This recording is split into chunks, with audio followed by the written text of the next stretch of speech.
ಇನ್ನು ಎಲ್ಲದರ ಬೆಳವಣಿಗೆ ನಡುವೆ ಕೆಪಿಸಿಸಿ ಅಧ್ಯಕ್ಷ ಹುದ್ದೆ ಈ ಗಾದಿ ಯಾರಿಗೆ ಒಲಿಯುತ್ತೆ ಅನ್ನುವಂತಹ ಕುತೂಹಲ ಬಹಳಷ್ಟು ಜನರಿಗಿದೆ. ಈ ಕುರಿತಂತೆ ಅಪ್ಡೇಟ್ಸ್ ಇದೆ, ನೋಡೋಣ.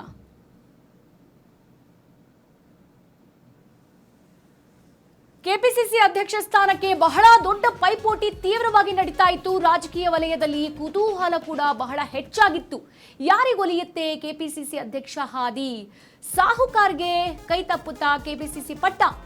ಹಿರಿಯ ನಾಯಕ ಬಿಕೆ ಹರಿಪ್ರಸಾದ್ ಹೆಸರು ಈಗ ಮುಂಚೂಣಿಯಲ್ಲಿದೆ. ಕೆಪಿಸಿಸಿ ಅಧ್ಯಕ್ಷ ಈ ಒಂದು ನಿಗಮವನ್ನ ಬಹಳ ಎಕ್ಸ್ಪೀರಿಯನ್ಸ್ ಇರುವಂತಹ ಪರ್ಸನ್ಗೆ, ಬಹಳ ಪ್ರಬುದ್ಧ ರಾಜಕಾರಣಿಗೆ ಕೊಡಬೇಕು ಅನ್ನುವಂಥದ್ದು ಹೈಕಮಾಂಡ್ನ ತೀರ್ಮಾನ.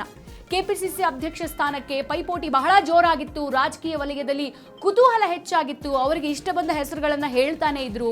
ಆದರೆ ಇಲ್ಲಿ ಸಾಹುಕಾರ್ ಸತೀಶ್ ಜಾರಕಿಹೊಳಿ ಎಲ್ಲೋ ಒಂದ್ ಕಡೆ ಕೆಪಿಸಿಸಿ ಪಟ್ಟ ತನಗೆ ಸಿಗುತ್ತೆ ಅನ್ನುವಂಥದ್ದು ಭಾರಿ ನಿರೀಕ್ಷೆಯಲ್ಲಿ ಇಟ್ಕೊಂಡಿದ್ರು. ಆದರೆ ಹೈಕಮಾಂಡ್ ಸತೀಶ್ ಜಾರಕಿಹೊಳಿ ಅವರಿಗೆ ಶಾಕ್ ಕೊಟ್ಟಿದೆ ಅನ್ನುವಂತಹ ವಿಚಾರ ಗೊತ್ತಾಗ್ತಾ ಇರುವಂಥದ್ದು.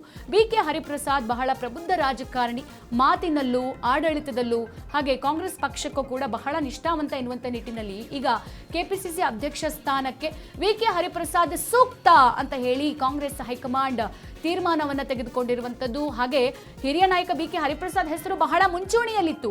ಎಲ್ಲ ಹಿರಿಯ ಕಾಂಗ್ರೆಸ್ ನಾಯಕರು ಕೂಡ ಹೆಸರು ಸೂಚಿಸಿದ್ದು ಬಿಕೆ ಹರಿಪ್ರಸಾದ್ ಅವರು ಬಹಳ ಹಿರಿಯ ನಾಯಕ, ಬಹಳ ಅನುಭವಸ್ಥ ನಾಯಕ ಅಂತ ಹೇಳಿ ಬಿಕೆ ಹರಿಪ್ರಸಾದ್ ಹೆಸರನ್ನ ಬಹಳಷ್ಟು ಕಾಂಗ್ರೆಸ್ ನಾಯಕರಾಗಿರ್ಬೋದು, ಸಚಿವರು ಸೂಚಿಸಿದ್ರು.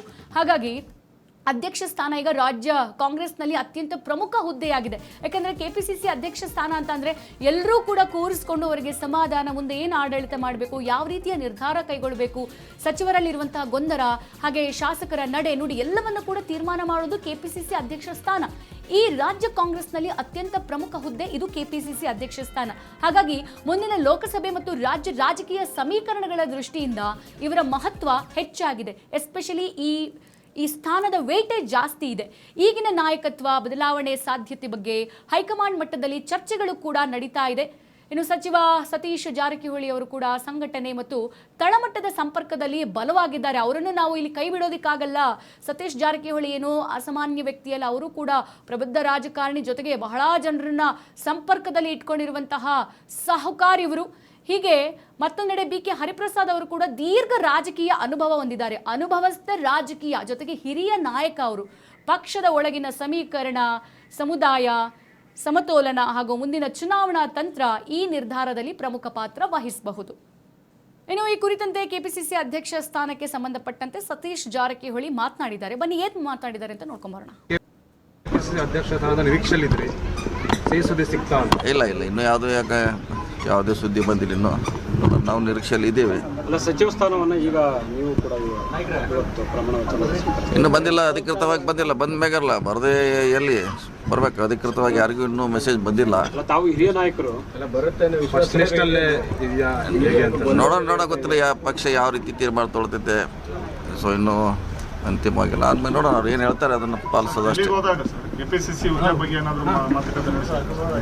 ಚರ್ಚೆ ಆಗಿದೆ, ಸುಮಾರಾಗಿ ಎಲ್ಲ ನಾಯಕರು ಚರ್ಚೆ ಆಗಿದೆ. ಅವರ ಅಂತಿಮ ನಿರ್ಧಾರ ಅವ್ರು ಬಿಟ್ಟಿದ್ದೇವೆ. ಅವ್ರು ಯಾವ ನಿರ್ಧಾರ ಮಾಡ್ತಾರೆ ಅದಕ್ಕೆಲ್ಲರೂ ಬದ್ಧರಾಗಿರ್ಬೇಕಷ್ಟೇ. ಒಂದಿಷ್ಟು ವಿರೋಧ ವ್ಯಕ್ತವಾಗಿದೆ, ಹಿರಿಯರಿಗೆ ಅವಕಾಶ ಮಾಡಿಕೊಡ್ತಿಲ್ಲ, ಒಂದಿಷ್ಟು ಜನರ ಹೆಸರು ಕೈ ಬಿಡಲಾಗಿದೆ ಅನ್ನುವಂಥದ್ದು. ಇನ್ನೂ ಈಗ ಒಂದನೇ ಹಂತ ಇಷ್ಟೇ. ಒಂದನೇ ಹಂತಲ್ಲದೆ ಇನ್ನೂ ಎರಡನೇ ಹಂತಿದೆ.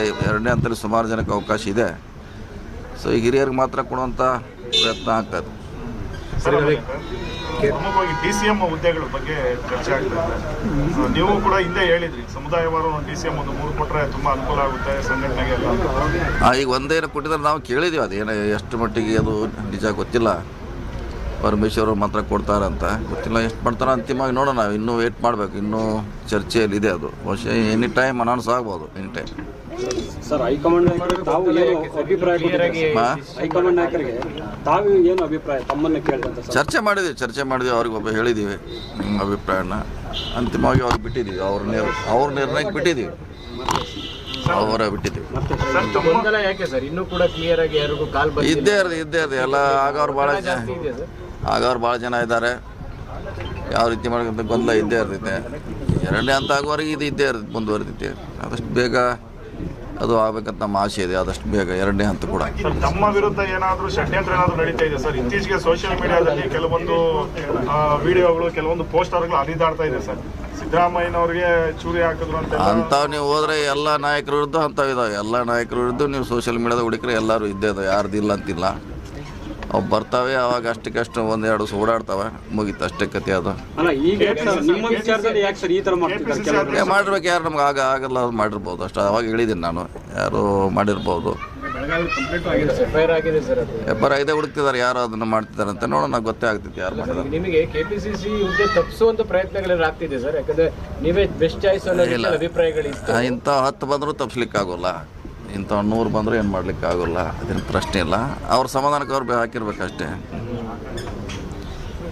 Okay, thank you. ಕೆಪಿಸಿ ಸ್ಥಾನಕ್ಕೆ ಬೇಕಿ ಹರಿಪ್ರಸಾದ್ ಹೆಸರು ಕೇಳಿ ಬರ್ತಾ ಇದೆ. ಅದೇ ಮಾಡ್ತಾರೆ, 4-4 ಜನ ಅಲ್ಲೂ ಇದೆ. ಯಾರಿಗೆ ಅಂತಿಮವಾಗಿ ಆಗ್ತೈತಿ ಎಲ್ಲರೂ ಅವ್ರ ಜೊತೆ ಕೂಡಿ ಕೆಲಸ ಮಾಡ್ಬೇಕಷ್ಟೇ. ಅಲ್ಲ, ಸಚಿವ ಸಂಪುಟ ರಚನೆ ಸರ್ 2028 ಗಮನದಲ್ಲಿ ಇಟ್ಕೊಂಡು ಮಾಡ್ತಿರೋದು ಏನು ಸರ್ ಸಚಿವ ಸಂಪುಟ? ಹೌದು, ಅದೇ ನಮಗೆ ಮಾನದಂಡ, ಅದು ಭಾಳ ಮುಖ್ಯವಾಗಿದೆ. ನೋಡಿ, ಒಬ್ಬ ವ್ಯಕ್ತಿ ಒಂದು ಹುದ್ದೆ ಅಂತ ಹಿಂದೆ ಸಾಕಷ್ಟು ರೆಸಲ್ಯೂಷನ್ ಆಗಿದೆ. ಈಗ ಸಚಿವ ಸ್ಥಾನ ಜೊತೆಗೆ ಕೆಪಿಸಿಸಿ ಅರ್ಥ ಕೊಡಬೇಕು ಅಥವಾ ಒಂದೇ ಕೊಟ್ಟರೆ ನಿಮ್ಗೆ ತೃಪ್ತಿ? ಅದೇನಾಗಿ ಅಂತಿಮವಾಗಿ ಹೇಳಿ ಬಂದೀವಿ. ಅಂತಿಮವಾಗಿ ಅವ್ರು ಏನು ನಿರ್ಧಾರ ಮಾಡ್ತಾರೆ ಅದನ್ನು ನಾನು ಒಪ್ಕೋಬೇಕು, ಎಲ್ಲರೂ ಕೂಡ ಒಪ್ಕೋಬೇಕು. ರಾಜ್ಯಸಭೆ ಚುನಾವಣೆ ಮುಗಿದ ಮೇಲೆ ಕೆಪಿಸಿಸಿ ತೀರ್ಮಾನ ಮಾಡ್ತಾರೆ, ಹೇಗೆ ಗೊತ್ತಿಲ್ಲ ಅದು ಯಾವಾಗ ಮಾಡ್ತಾರೆ, ಕಾದು ನೋಡೋಣ ಅಷ್ಟೇ. ನಾವು ಕಾದು ನೋಡ್ತಾ ಇದೀವಿ ಅಷ್ಟೇ.